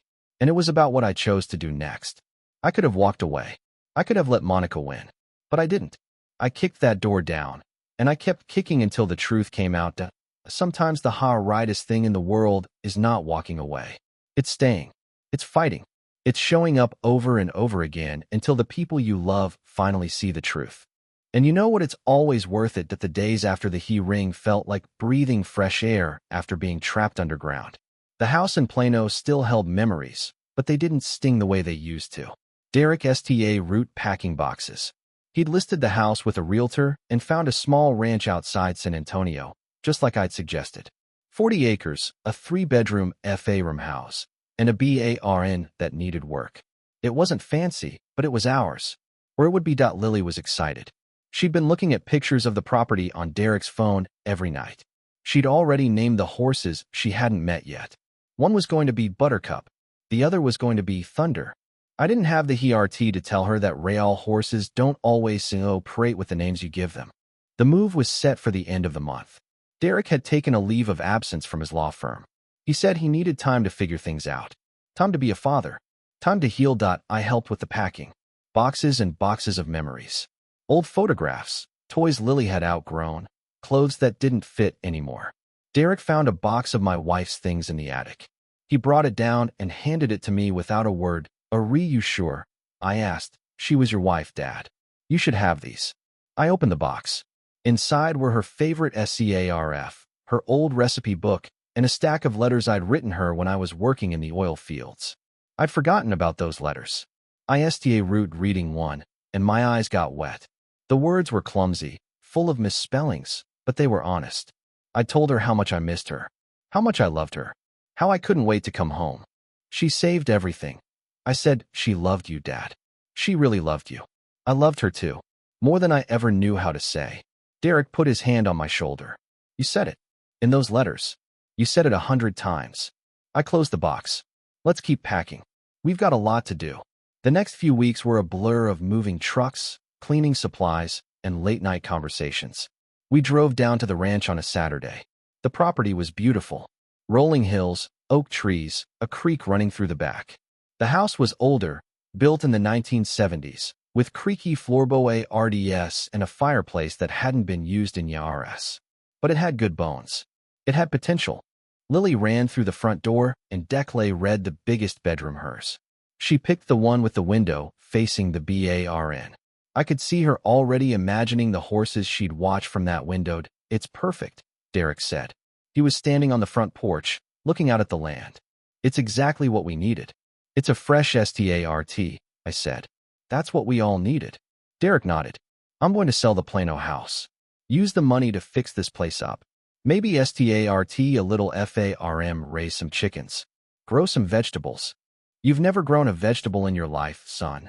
There's a first time for everything. I laughed. It was the first real laugh I'd had in months. It felt good that we unpacked over the next week. The boxes turned into furniture. The furniture turned into a home. Derek hung pictures on the walls. Lily arranged her stuffed animals on her bed. I fixed the creaky floorboards and replaced the kitchen faucet. And Monica, she was nowhere. The restraining order kept her away. Her lawyer called once, asking about the settlement. Derek told him the offer was still on the table. A lump sum, the Plano house, and the car. In exchange, Monica would give up all parental rights. She's not going to take it, Derek said. She's too proud. She'll take it, I said. She's too greedy not to. I was right. A week later, Monica's lawyer called back. She'd accepted the deal. She'd signed the papers. She was out of our lives for good that we didn't celebrate. There was nothing to celebrate. A family had been broken, and even though it was necessary, it still hurt. But we moved 4-way road. That's all we could do. Lily sta root school in San Antonio. She made friends quickly. She joined the soccer team and the ART club. She was adjusting. Kids are resilient that way. They bounce back faster than adults do. Derek sta root working part time at a small law firm in the city. He wasn't making as much as he used to, but he was happier, less stressed, more present. And me, I stayed at the ranch. I helped with the chores. I fixed the barn. I taught Lily how to ride a horse. The lessons sta root slow, with me leading her around the paddock on an old Marie named Daisy. By the end of the first month, Lily was trotting on her own. By the end of the second, she was cantering. "Grandpa, this is the best thing ever," she said one afternoon, her cheeks flushed with excitement. "It's pretty good, isn't it? I never want to leave." "Then don't. Stay here. Make this your home." She leaned over and hugged me from the saddle. "I love you, Grandpa." "I love you too, sweet ART." That was a good day. One of many good days. But as the months went by, I st root noticing something. Derek was changing. Not in a bad way, but in a way that made me uneasy.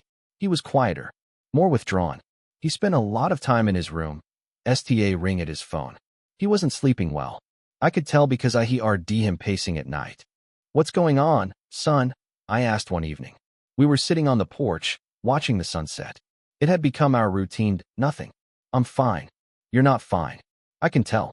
"What's on your mind?" He was quiet for a long time. Then he said, "I got a call from Monica's lawyer today." My stomach dropped. "What about?" "She wants to see Lily. Just for a visit. A few hours. Supervised. And I don't know what to do. Part of me wants to say no. Part of me thinks she deserves a chance. She gave up her chance when she tried to take Lily away. You don't owe her anything, son." "I know. But Lily asks about her sometimes. She asks why her mom doesn't call. She asks if her mom loves her. I don't know how to answer those questions." I thought about it. Maybe you don't have to. Maybe the answer is, I don't know. But I do know that I love you. And that's what matters. It doesn't feel like that. It feels like I'm failing her. "Son, you're not failing anyone. You're doing the best you can. That's all any of us can do." Derek nodded, but I could see he wasn't convinced. The doubt was still there, eating away at him. A few days later, we got another call from Monica's lawyer. She was offering a different deal. She wanted to drop all claims to the Plano house in exchange for unsupervised visits. She was trying to negotiate, trying to get back into Lily's life. "She's not going to stop," Derek said. "She's going to keep trying. Then we need to be ready. We need to talk to Lily. Prepare her for the possibility that Monica might come back." "How do I do that? How do I tell my daughter that her mother might try to take her again?" Ca refully, gently, but honestly. We sat Lily down the next evening. We told her that her mom had been in touch, that she wanted to see her. We told her that it was her decision. She didn't have to see Monica if she didn't want to. Lily was quiet for a long time. Then she said, "I don't want to see her." "Are you sure, sweet ART?" Derek asked. "I'm sure." She SCA read me.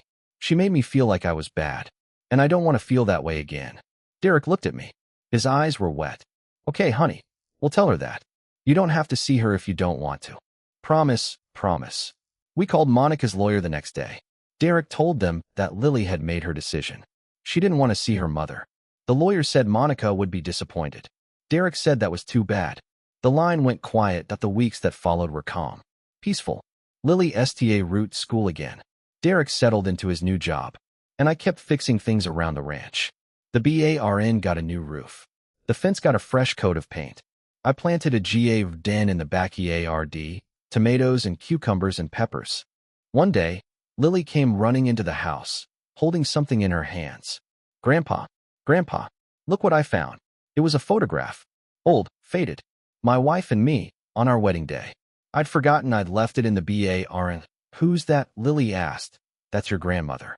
The one who passed away before you were born. She's beautiful." She was the most beautiful woman I ever knew. "Tell me about her." So I did. I told her about how we met, how I'd been working on an oil rig in the Gulf, and she'd been a waitress at a diner in Galveston. How I'd walked in, tired and dirty, and she'd smiled at me. How I'd known, in that moment, that she was the one. "Did she love horses too?" Lily asked. "She loved everything. She was the most loving person I ever met." Lily looked at the photograph. "I wish I could have met her." "Me too, sweet ART, me too." That night, I put the photograph on the mantelpiece, right next to a picture of Lily from her first soccer game, and another of Derek, holding a fish he'd caught in the creek. Our family was small now, but it was whole, and that was all that mattered. Monica's call stopped. The lawyer stopped calling. It was like she'd finally given up. Part of me wondered if that was true, or if she was just biding her time. I didn't sleep well those nights. I kept thinking about her face when she'd try to take Lily. The cold determination. The lack of regret. She'd looked like a woman who would stop at nothing. One evening, I was fixing the fence NEA or the front gate when I saw a CA or coming down the road. It was a rental. I didn't recognize it. The CAR pulled up to the gate and stopped. The window rolled down. It was Monica. She looked different. Thinner. Pale. Her eyes had RK circles underneath them. She looked like she hadn't slept in weeks. "Frank," she said, "we need to talk." "What are you doing here? You're not supposed to be here." I know I'm not. But I had to see you. I had to explain." "There's nothing to explain. You tried to take my granddaughter. You threatened her. You lied to everyone. There's nothing you can say that would make that right." She sta root crying. Real TRS this time. I could see the pain on her face. I know I did terrible things. And I'm not going to make excuses for them. But I need you to understand something. I was SCA red. I was so SCA red of losing my family. And I made terrible choices because of it. You didn't lose your family, Monica. You threw them away. I know. And I hate myself for it. Every single day, I hate myself for it. She got out of the CAR, walked toward the gate. I held up my hand. "Stop. You're not coming in here. Please, Frank. Just give me a chance to talk. Just 5 minutes. I'm counting down from 5, Monica. And if you're not in your CA or by the time I reach 1, I'm calling the police." She didn't move. "I know you don't believe me. I know you think I'm the villain in this story. And maybe I am. But I'm also Lily's mother. And I love her. I love her more than anything. You have a strange way of showing it. I was wrong. I was so wrong. And if I could go back and undo everything I did, I would. I would give anything to have my family back." She was crying rider now. Her shoulders were shaking. Part of me felt sorry for her. But the other part of me remembered the sound of Lily's sobs. The fear in her voice when she'd begged me to stay. That part wondered, "Monica, I'm not going to call the police this time. But I need you to leave. And I need you to stay away. If Lily wants to see you someday, she'll let you know. But that's her decision to make. Not yours." She looked at me. Her face was a mess of TRS and mask AR. "Will you tell her something for me?" "What?" "Tell her I love her. Tell her I never stopped loving her. And tell her I'm sorry. So sorry for everything." I didn't say anything. I just watched her walk back to her CAR. She got in and drove away. The dust from the road hung in the air for a few seconds before settling back down. That night, I told Derek about Monica's visit. He was angry at first. Then he was quiet. Then he said, "What did she want?" "She wanted to see Lily. She wanted to apologize." "And did you let her know?" "I told her to leave. I told her if Lily wanted to see her, Lily would let her know." Derek nodded slowly. "I think you did the right thing." "I don't know if I did. I don't know what the right thing is anymore." "Neither do I. But we'll figure it out. Together." We sat in silence for a while. Then Derek said, "You know, Dad, I used to think I had everything figured out. CA rear. Family. The future. And then it all fell apart. Life does that sometimes. It throws you a curveball. Yeah, but I'm Leah Renning. I'm Leah Renning that you can't control everything. You can only control how you react. That's the SMA rudest thing you've said in a while." I have my moments. We laughed. It felt good. A couple of weeks later, Monica's lawyer called again. Monica was leaving Texas, moving to Oklahoma to be closer to her sister. She wouldn't be a problem anymore. Maybe she's finally moving on. Derek said, "Maybe. Or maybe she's just regrouping." "You don't trust her." "I trust her about as far as I can throw her." "Dad, you're in your 60s. You can't throw anyone." "I could try." We both sta root laughing. It was the first time we'd joked like that in months. It felt like a return to normal. Lily's birthday was coming up. She was turning 13. A teenager. Derek wanted to throw her a party at the ranch. Invite her friends from school. Do the whole thing. "Can you help me organize it?" he asked. "Of course, son. What are dads for?" "She has a crush on this boy in her class, Noah. She talks about him all the time. I think she wants him to come to the party." "Then invite him." "What's the worst that could happen, Dad?" "She's 13. Everything is the worst that could happen." I laughed. You'll figure it out. You're a good dad, Derek. Thanks, Dad. That means a lot. The Pa Rudy was a success. Lily's friends came. Noah came. Lily spent the whole Pa Rudy blushing and giggling. It was ridiculous and wonderful and exactly what she needed. Derek and I stood on the porch, watching her laugh with her friends. The sun was going down, and the light was golden. It made everything look like a painting. We did it, Derek said. We actually did it. We got through it. We did. But we couldn't have done it without each other. That's the thing about family. You don't have to do it alone. I put my arm around him. No, son. You don't. The Pa Rudy wound down. The kids went home. Lily went to bed, exhausted and happy. Derek and I cleaned up the yard, putting away chairs and folding tables. Dad, Derek said, as we ride the last chair into the barn. I've been thinking about something. What's that? I'm thinking about selling the Plano house. Really selling it. And using the money to expand this place. Maybe add a second barn, get some more horses. START, a riding program for kids. That's a big step. I know, but I think it's the right one. Lily loves it here. I love it here. And I think you love it here too. I do. I love it here. It feels like home. Then let's make it home. For all of us. I felt a warmth spread through my chest. I'd like that, son. I'd like that a lot. We finished cleaning up and went inside. The house was quiet, peaceful. Derek went to bed. I stayed up a little longer, sitting in the living room, looking at the photographs on the mantelpiece. My wife, Lily, Derek. This was what I'd been fighting for. This right here. A family. A home. A future that I don't know what's going to happen next. Monica might come back. Or she might not. Lily might have more questions. Derek might face more challenges. But that's life. You don't get to know what's coming. You just show up and do your best. And that's exactly what I'm going to do. I dropped by my son's house unexpectedly. Through the window, I heard my granddaughter sobbing. Please leave me alone. I kicked the door open. What my daughter-in-law was doing left me speechless. But you know what? I'd do it all again. Every single part of it. The anger. The fear. The sleepless nights. Because at the end of it, I got my family back. And that's worth more than anything. At the morning of Lily's 13th birthday, I woke up before the sun. The ranch was quiet, the kind of quiet that only comes before dawn. I made coffee and sat on the porch, watching the sky turn from black to gray to pink. The horses were in the pasture, their breath forming small clouds in the cold air. It was October now. The Texas heat had finally broken, and the mornings had a crispness to them that I'd missed. Derek came out a few minutes later, rubbing his eyes. You're up, EARLY. Couldn't sleep. Too excited. Excited it's just a birthday, Pa Rudy, Dad. It's not just a birthday, Pa Rudy. It's Lily's 13th birthday. She's a teenager now. That's a big deal. He sat down next to me. Yeah, it is a big deal. She's growing up so fast. I feel like I'm going to blink and she'll be in college. Don't blink, then. Enjoy every moment. We sat in silence, drinking our coffee. The sun was rooting to come up over the hills, casting long shadows across the pasture. The horses were moving now, grazing. A deer stood at the edge of the treeline, watching us. Then it turned and disappeared into the woods. Dad, can I ask you something? Anything. How did you and Mom keep things together for so many years through all the hard times? I thought about it. We didn't always keep them together. We had fights. We had rough patches. There were times when I wasn't sure we'd make it. So how did you? We talked. We fought. We yelled. And then we forgave each other. And we did it over and over again. That's the secret, son. It's not about never fighting. It's about always coming back to each other. Derek nodded. I wish I'd rened that liar.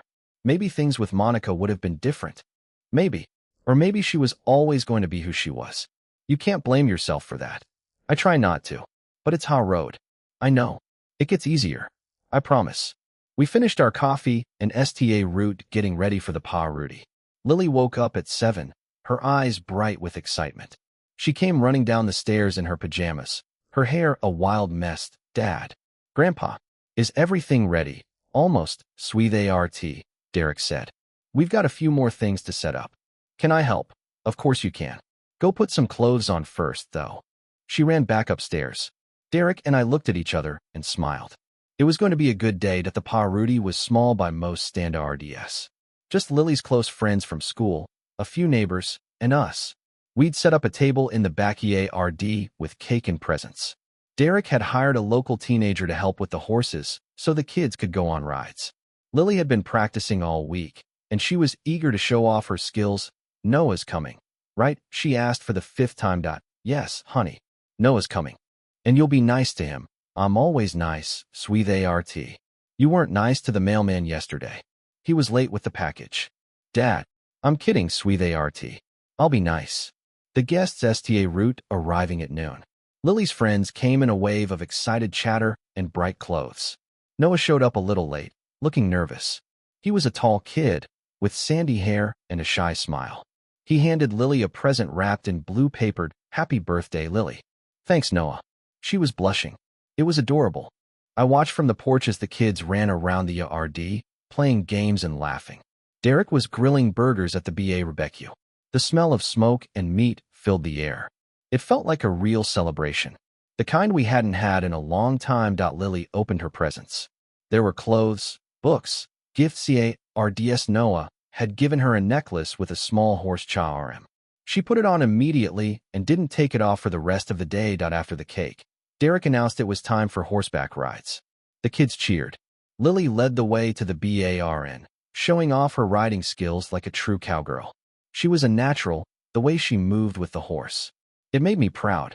I stood by the fence, watching her. Derek came up beside me.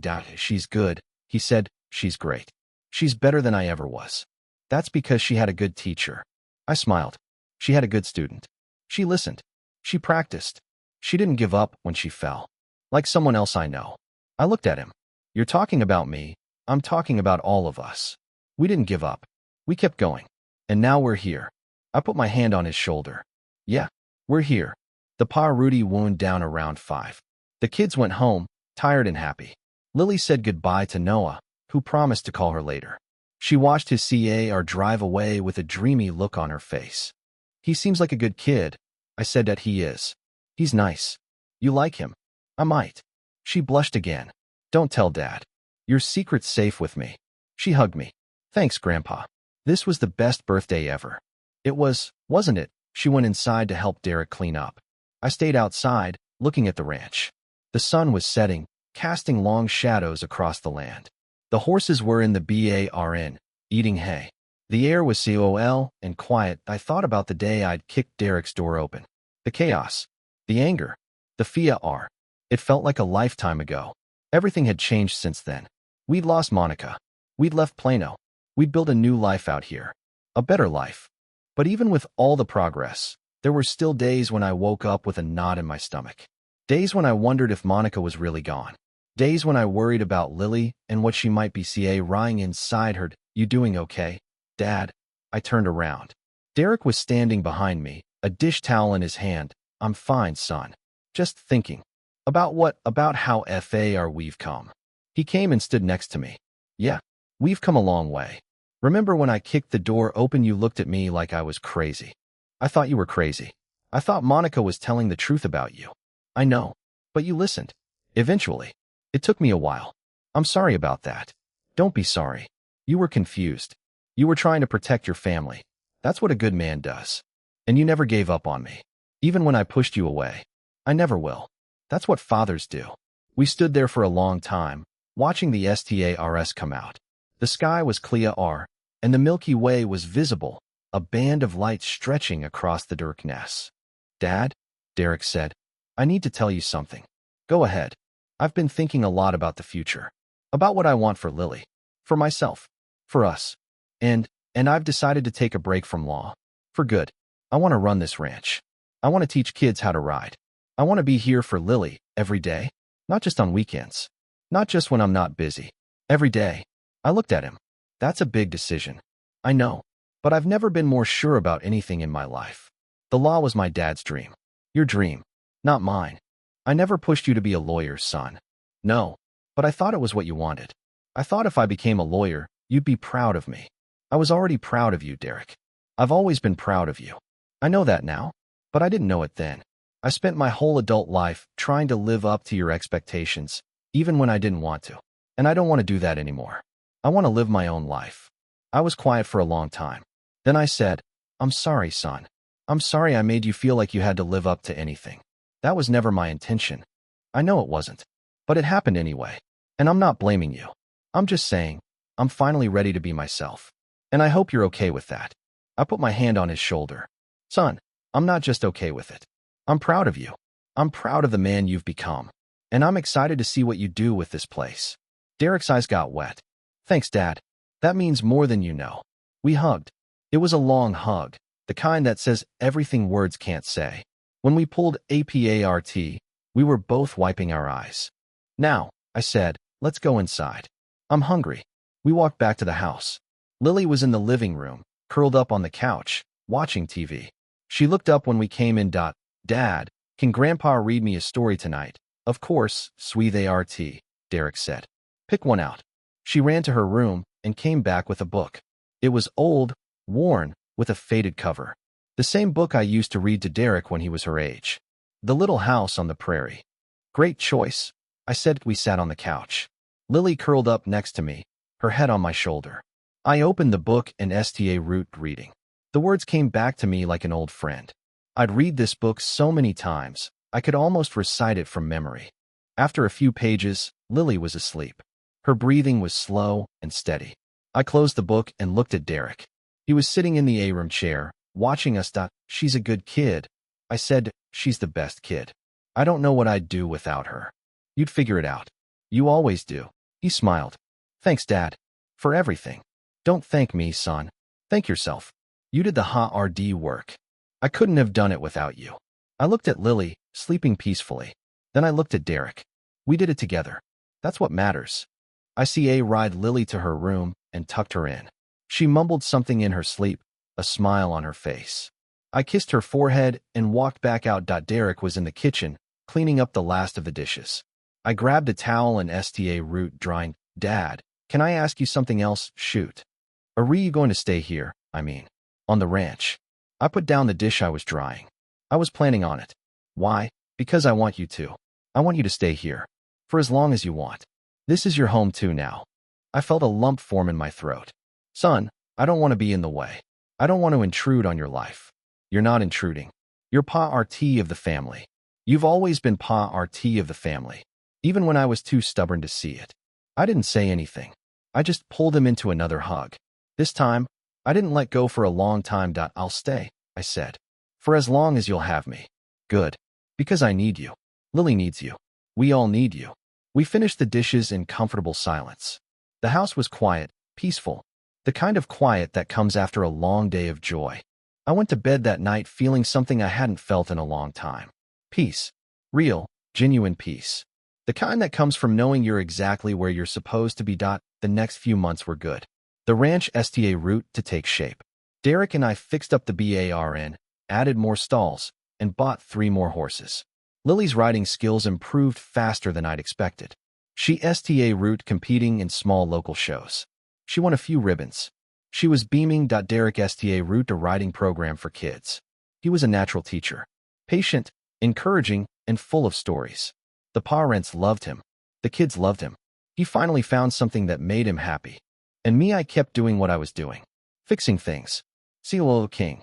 Telling stories. Being there. It wasn't glamorous. But it was enough. But then, one day, Lily's phone rang. I was in the kitchen, making dinner. Lily was in her room, doing homework. Derek was still at the barn, finishing up with a student. The phone rang once, twice. Lily answered. Hello, she said. Her voice was quiet. I couldn't hear the other side of the conversation. I didn't want to eavesdrop. But something made me pause. Mom. Lily said. My heart stopped. I walked toward her room, not sure what I was going to do. Mom. What are you doing? Lily's voice was shaking now. Why are you calling me? I pushed open the door. Lily was sitting on her bed, phone pressed to her ear. Her face was pale. Lily, give me the phone. She shook her head. Mom, I don't want to. Lily, give me the phone. Now. I took the phone from her hand. Monica, Frank. Her voice was ice. I just wanted to wish my daughter a happy birthday. I missed it, but I'm calling now. It's been 3 months since her birthday. I know. I've been busy, but I still love her. I never stopped loving her. Monica, you can't do this. You can't call her without permission. I'm her mother, Frank. I can call her whenever I want. That's not how the court order works. She laughed. That same cold laugh I remembered. The court order. Right. I forgot about that. But you know what? Frank, I don't see Ari. I'm going to call her. And I'm going to keep calling her. And there's nothing you can do to stop me. I can call the police. You're violating the restraining order. Then call them. See what happens. I've got nothing left to lose, Frank. Nothing. She hung up. I stood there, holding the phone, my heart pounding. Grandpa Lily's voice was small. Is she going to come back? I don't know, sweetheart. But I'm not going to let her hurt you again. Derek came in a few minutes later. I told him what happened. He was quiet for a moment. Then he said, we need to call the lawyer. And we need to talk to Lily. I already talked to her. She's SCA red. We need to talk to her again. Together. We sat Lily down in the living room. Derek explained that Monica had broken the rules by calling her, and that she might try again. Lily, I need to know, Derek said. Do you want to talk to your mother? Lily was quiet for a long time. Then she said, I don't know. Part of me wants to. She's my mom. But part of me is SCA red. I don't want to feel the way I felt before. I understand, sweetheart. That's a hard decision to make. And you don't have to make it right now. You can take all the time you need. Promise you won't be mad at me. No matter what I choose, I promise. I'll never be mad at you for making a decision about your own life. Lily looked at me. Grandpa, what do you think I should do? I didn't have an easy answer. I think you should do what feels right to you. And I think you should only do it when you're ready. You don't owe your mother anything. You owe yourself the time to figure out what you want. She nodded slowly. Okay, I think I need more time. I'm not ready yet. That's fine, sweetheart. Take all the time you need. Monica called again the next week. And the week after that. Lily didn't answer. She let it go to voicemail. She listened to the messages sometimes. Then she deleted them to, she's asking to meet. Lily told me one evening. She says she wants to apologize in person. Are you going to? I don't know. I think about it. But then I remember how she made me feel. And I get SCA red again. It's okay to be SCA red, sweetheart. It's okay to take your time. What if I never want to see her? Then that's okay too. This is your life. You get to choose who's in it. She hugged me. I love you, Grandpa. I love you too, sweetheart. Monica's calls sta route to taper off. 1 week, there was only one. The next week, none. It was like she was finally giving up. Or maybe she was just regrouping, waiting for the right moment that I didn't let my RD down. I couldn't. There was still a part of me that expected her to show up one day, demanding to see Lily. But I also knew we'd be ready. We'd been through the worst of it. We'd survived. The ranch was beautiful that spring. The wildflowers came out in full force, painting the hills in shades of blue and yellow. The horses were healthy. The GA den was growing. Lily was thriving. One Saturday, we all went for a ride on the property. Lily rode Buttercup, the horse she'd named before she even saw her. She was a natural rider, confident and graceful. Derek rode alongside her, and I followed behind on an old gelding named Sam. Grandpa, Lily said, tell me a story. What kind of story? One with a happy ending. I thought about it. Once upon a time, there was a man who almost lost his family. His son was taken away from him by lies. His granddaughter was SCA red and alone. But he never gave up. He fought for them. He protected them. And in the end, he brought them home. That's a good story, Lily said. It's the best story, sweetheart. Because it's true. Derek smiled at me. It's true, he said. Every word of it. We rode on through the wildflowers, the sun warm on our backs. The Texas sky was big and blue, and everything was right with the world. That I thought about the day I kicked the door open. The chaos, the anger, the fear. It all seems so far away now. We'd come so far from that moment. We'd built a new life, a better life. And we'd done it together. If that's what family is. Not blood, not money, not control. It's showing up when it matters most. It's fighting for each other when everything seems lost. It's never giving up, no matter how hard it gets. I dropped by my son's house unexpectedly. Through the window, I heard my granddaughter sobbing. Please leave me alone. I kicked the door open. What my daughter-in-law was doing left me speechless. But looking back, I realized that day wasn't about the door I kicked down. It was about every door I'd ever opened for my son. Every door I'd ever held open for my granddaughter. Every door that led back to the people I loved. And I'd do it all over again. Every single time. Because that's what love does. It doesn't give up. It doesn't walk away. It shows up, even when it's hard, even when it's painful, even when the door is locked and the person on the other side doesn't want to let you in. It kicks the door down, and it keeps kicking until the truth comes out. So here's my question to you. How far would you go to protect the ones you love? Would you kick down a door? Would you keep fighting even when everyone tells you to give up? Would you show up, even when it's the last thing you want to do? Because let me tell you something. The moment I kicked that door open, I didn't know what I was going to find. I didn't know if I was going to be able to fix what was broken. All I knew was that I couldn't stand by and do nothing. And that's what it comes down to. Doing something. Anything. Not letting fear stop you.